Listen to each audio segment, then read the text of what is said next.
희망이야기 정정관 목사입니다. 오늘의 제목은 다리를 건축하는 자입니다. 건축이라는 연극이 있었습니다. 한 무리의 젊은이들이 어느 낯선 섬에 도착한 것으로 시작이 됩니다. 그들은 그곳이 어디인지, 어떻게 해서 그곳으로 오게 되었는지, 지금 뭘 해야 하는지에 대해서 모르고 있었습니다. 그래서 그들은 앞으로 무엇을 어떻게 할까 토론을 시작했습니다. 그런데 한 사람이 섬 한 구석에 잔뜩 쌓여있는 건축 자재를 발견했습니다. 그래서 그들은 모두 곧 건축을 시작해야겠다라고 생각을 했습니다. 그런데 어떤 사람은 날씨가 더우니까 먼저 수영장을 만들자고 합니다. 하지만 비라도 오면 낭패를 당할 수 있으니까는 먼저 집을 짓자고 합니다. 또 다른 이가 비는 맞아도 되지만 음식이 썩으면 안 되니까 음식을 저장할 창고가 필요하다고 합니다. 또 다른 이가 건강을 위해서 병원부터 건축하자고 합니다. 그때 누군가 이 섬 바로 옆에 또 다른 섬이 있다고 하면서 이렇게 말합니다. 아무래도 내 생각에는 저 섬에 수상하고 낯선 사람들이 살고 있는 것 같다. 방금 저 섬에서 무슨 기분 나쁜 소리가 나는 걸 분명히 들었어. 그 순간 갑자기 평안하던 분위기가 긴장과 공포의 분위기로 바뀌어 버렸습니다. 사람들은 저마다 한마디씩 합니다.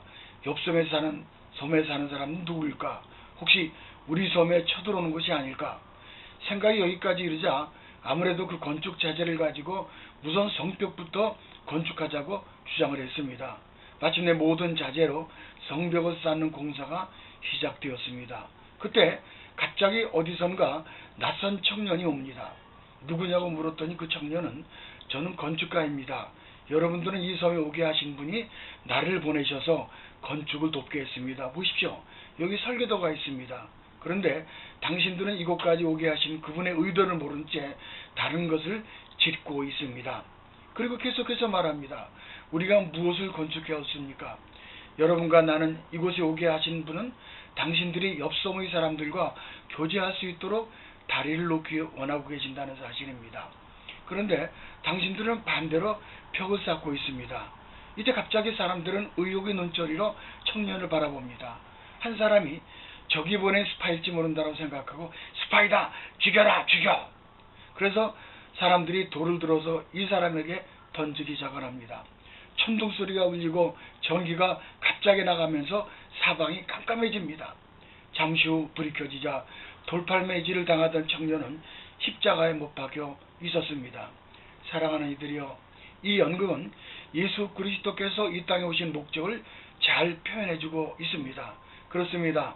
예수님은 이 땅에 다리를 놓기 오셨습니다. 오늘은 두 가지 다리 공사를 통해서 은혜와 진리를 깨닫도록 하겠습니다. 첫째는 하나님과 사람의 연결입니다. 하나님은 창조주이시며 인간은 하나님의 형상을 닮은 피조물로 에덴 동산에서 서로 교제하며 살았습니다. 그러나 인간은 사단의 꼬임으로 타락을 했습니다. 그러므로 아담은 실낙원을 해서 에덴 동산에 쫓겨났고, 그래서 인간은 하나님과 교제가 끊겼고 죄의 삭스로 죽음을 맞이하게 되었습니다. 그러나 하나님은 예수님을 보내 십자가로 끊어진 달을 잇고 복락원의 길을 열어놓으신 것입니다. 그래서 예수님은 요한복음 14장 6절에 내가 곧 길이요 진리요 생명이니 나로 말미암지 않고는 아버지께로 올 자가 없느니라 하신 것입니다. 부디 예수님을 통해서 하나님께 나아가는 은혜가 있기를 소망합니다. 두 번째는 사람과 사람 사이의 연결입니다. 건축 연극을 통해 주는 교훈은 사람과 사람 사이에 벽을 헐고 다리를 놓는 것입니다. 십계명을 요약하면 크게 두 가지로, 첫째는 하나님의 사랑, 또 하나는 이웃사랑입니다. 부디 하나님과 이웃들을 사랑함으로 손에 손을 잡고 천국을 향한 복락원의 길에 다같이 들어서시기를 주님의 이름으로 축복합니다. 다음에 또 뵙겠습니다.